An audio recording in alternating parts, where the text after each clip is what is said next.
नाकाबिल अफसर किडनैप होंगे। एसीएफ। तो इस बार वो 17 और अफसरों को किडनैप करने की सोच रहे हैं। इस बार हमें उन्हें धर दबोचना ही होगा। 712 calling from control room over. Chaturvedi here over. Sir, अभी एक फैक्स मैसेज मिला है। कुल 12 मैसेजेस भेजे गए हैं, जिनमें सरकार मीडिया भी शामिल है। सब अलग अलग सार्वजनिक जगहों से भेजे गए हैं। ओवर। इस बार पता नहीं कौन सा डिपार्टमेंट होगा। अब हमें किसी भी तरह अपनी इज्जत बचानी होगी। बहुत बड़ा सिरदर्द है ये। शाम को ये न्यूज आग की तरह फैल जाएगी। पूरे महाराष्ट्र में खलबली मच जाएगी। कोई नहीं जानता कौन सा डिपार्टमेंट है। सारे कर्मचारी मौत के साए में हैं। एक तरह से इसमें हमारा ही फायदा है। बजाय छुपकर वार करने के, वो अब हमारे सामने आ रहे हैं। इस बार वो हमारे हाथों से बच नहीं पाएंगे। मिस्टर कीर्ति। Yes sir. पूरे महाराष्ट्र में अलर्ट भेज दो। Okay sir. अगर किसी भी आदमी पर शक हो उसे वहीं अरेस्ट कर लो। जी सर। जहां कहीं भी तुम्हें भीड़ देखे उनका नाम पता नोट करो और उसके बाद छोड़ दो। ठीक है सर। हर 4 व्हीलर और 2 व्हीलर को तुम अच्छी तरह चेक करोगे 24 घंटे। ध्यान से सुनो, सभी सरकारी अधिकारियों को सूचना दी जाती है कि वो डरे नहीं।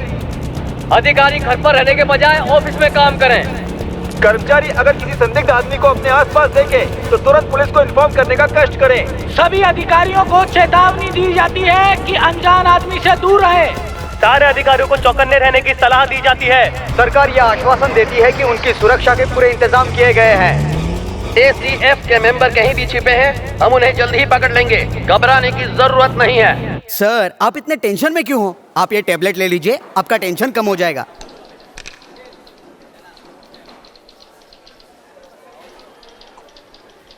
अब पता नहीं किस डिपार्टमेंट का नंबर आने वाला है। मेरे तो पसीने छूट रहे हैं। सर, गलत मत समझिएगा। अगर वो हमारे पीडब्ल्यूडी डिपार्टमेंट पर हाथ रखे तो 15 में से आप ही नंबर 1 बनोगे। तू मेरे पीछे क्यों पड़ा है भाई? मुझसे ज्यादा प्रॉपर्टी तो रामेश्वर पाटिल के पास है। 80 करोड़, आपसे 10 करोड़ कम ही है। और रत्नागिरी के बाबू भाई, उनकी 60 करोड़ है, आपसे वो 30 करोड़ कम है। ऐसा कैसे? सब लोग मुझसे कम क्यों हैं? अगर मैं अभी से घूस लेना बंद कर दूंगा तो नेक्स्ट मंथ रामेश्वर मुझसे जरूर ज्यादा हो जाएगा। नहीं होगा। जब कमाटीपुरा के कलेक्टर को लटकाया गया था तो वो भी घूस लेना बंद कर चुका था।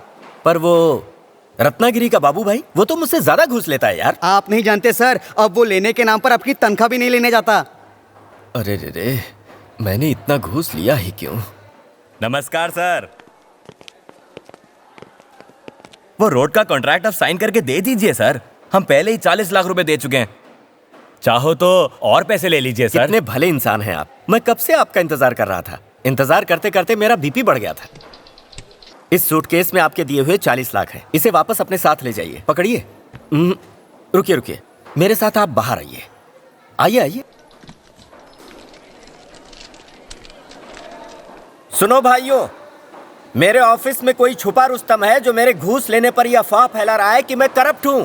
ये देखिए, ये पैसे मैं इन्हें लौटा रहा हूं जो मैंने गलती से लिए थे।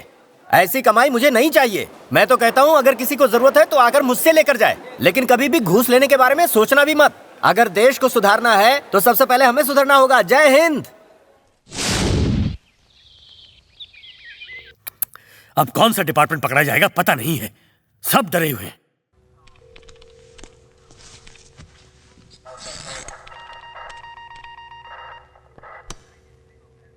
Yes, control room.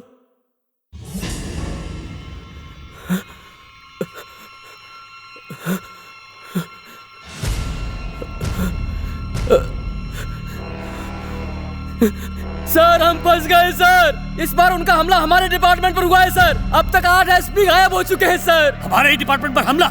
पब्लिक को पता चला तो थूकेंगे हम पर। छी। पूरे स्टेट में मैसेज भेज दो कि सब पुलिस वाले एक दूसरे की हिफाजत करें।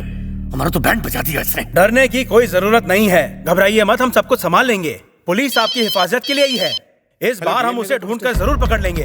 वो कहीं भाग नहीं सकता। वो नहीं जानता कि पुलिस के हाथ बहुत लंबे होते हैं। हमारे रहते हुए किसी का नुकसान नहीं कर सकता। हमारे डिपार्टमेंट ने उसे पकड़ने के लिए पूरा बंदोबस्त कर रखा है, तो इसलिए आपको डरने की कोई जरूरत नहीं। Sir sir sir sir sir अगर किसी पर जरा सा भी शक हो तो पुलिस को जरूर बता दीजिएगा। क्या रे, क्या हुआ? इस बार हमारे डिपार्टमेंट से किडनैप हुए सर। अब तक 8 एसपी गायब हुए हैं। सरकार का आदेश है कि जल्द से थाने पहुंचिए। चलिए अभी। सर, खुद की हिफाजत हो जाए तो हमारी कर लेना। साधारण जनता और सरकारी कर्मचारियों को किसी से डरने की जरूरत नहीं है। हम पुलिस वाले ओवर टाइम करके भी आप लोगों की हिफाजत करने के लिए कड़ी मेहनत कर रहे हैं, तो इसलिए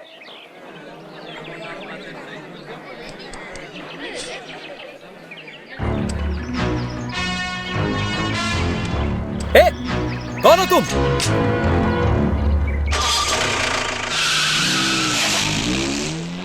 मिस्टर सुबीराज उम्र 37 साल खरसौली, मिस्टर भास्कर राव उम्र 38 साल राजपुरा, मिस्टर अनंत बापू उम्र 49 साल पत्तूरबाड़ी, मिस्टर हीरामन मोहिते उम्र 53 साल उस्मानाबाद, मिस्टर दत्ताराम सावंत उम्र 37 साल नीलमगढ़, मिस्टर नरेश घोड़के उम्र 52 साल मोहम्मदपुरी, मिस्टर शैलेश बाबू राव उम्र 42 साल नामक्कल, मिस्टर ज्ञानेश्वर राव उम्र 44 साल खेड़पुर।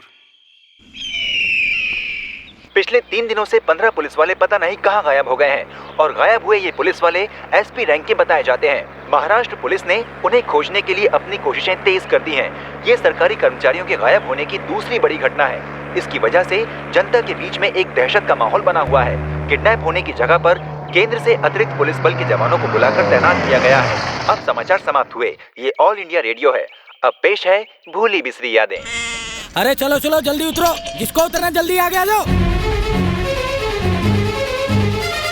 चल भाई चल आगे चल।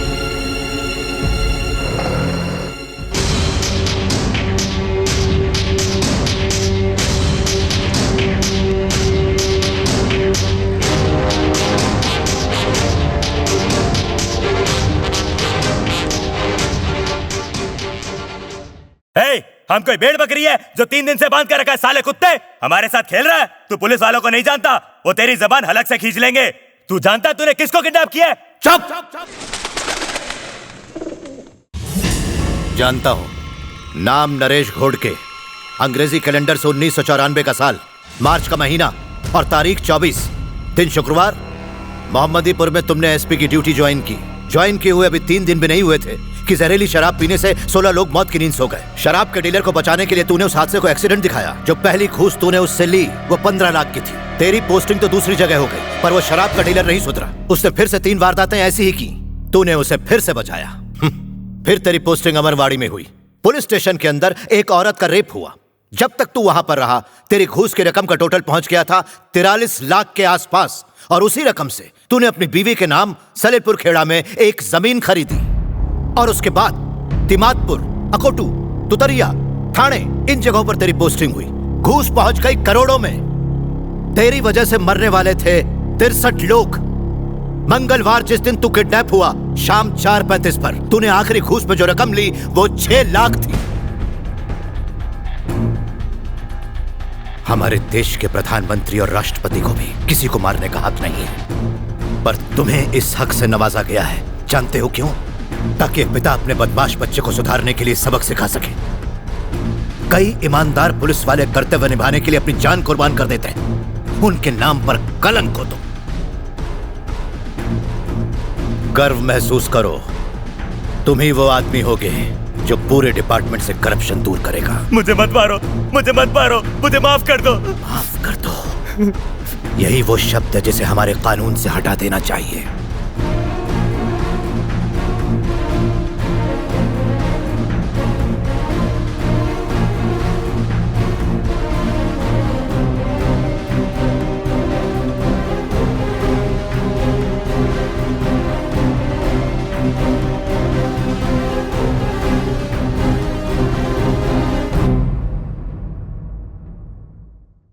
ये देखा, पढ़ो।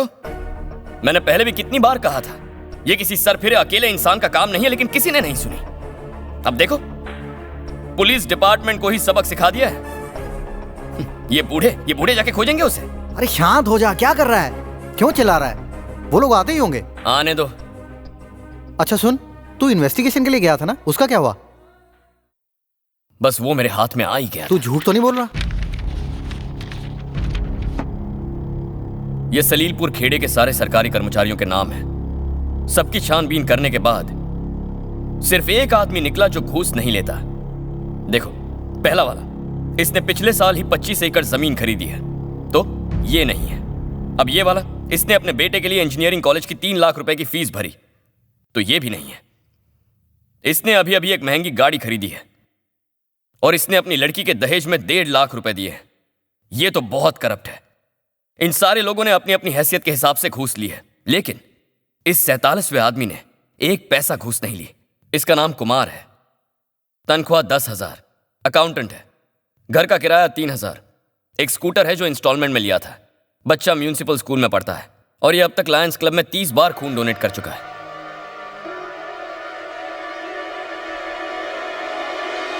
तो यही वो आदमी है जो अपने साथियों को इन्फॉर्मेशन पहुंचाता है।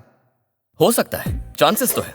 अब देखो, करजत तालुका के भी सरकारी कर्मचारियों की ये लिस्ट है। यहाँ पर भी एक आदमी जाकिर हुसैन बिल्कुल ईमानदार है, एडी है, 14,000 तनख्वाह, किराए का घर। उसकी छोटी बहन ने हिंदू से प्यार किया तो इसने उनकी शादी करा दी। ऑफिस का सबसे ईमानदार आदमी है। अगर इन दोनों को कंपेयर करें तो कुमार भावे और जाकिर हुसैन दोनों में कोई समानता नहीं है।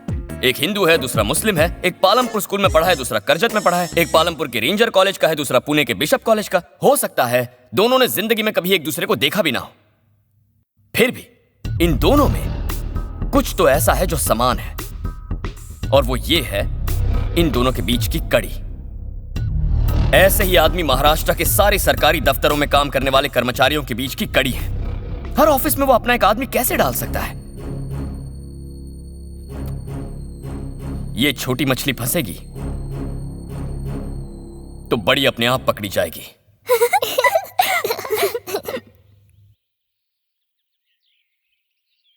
दीदी, दिन भर तुम यही रहती हो, तुम्हारा कोई घर बार नहीं है क्या? क्योंकि मुझे छोटे बच्चे बहुत अच्छे लगते हैं। तो पैदा कर लो ना।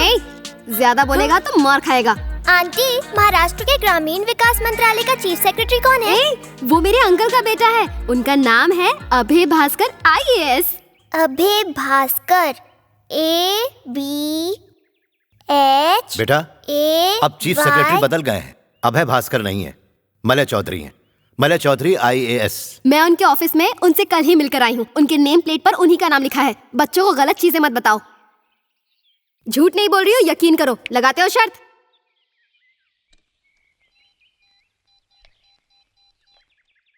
Hello secretariat. Hello, mister Abhay Bhaskar मेरे अंकल के बेटे हैं। Can I speak to him? नहीं मैडम, अभय भास्कर का कल रात को ही पुणे में ट्रांसफर हो गया है और आज सुबह से ही मलय चौधरी ने चार्ज लिया है। अगर आप चाहें तो मैं उनसे बात करा सकता हूँ। क्या मैं कॉल ट्रांसफर करूँ? नहीं थैंक्स।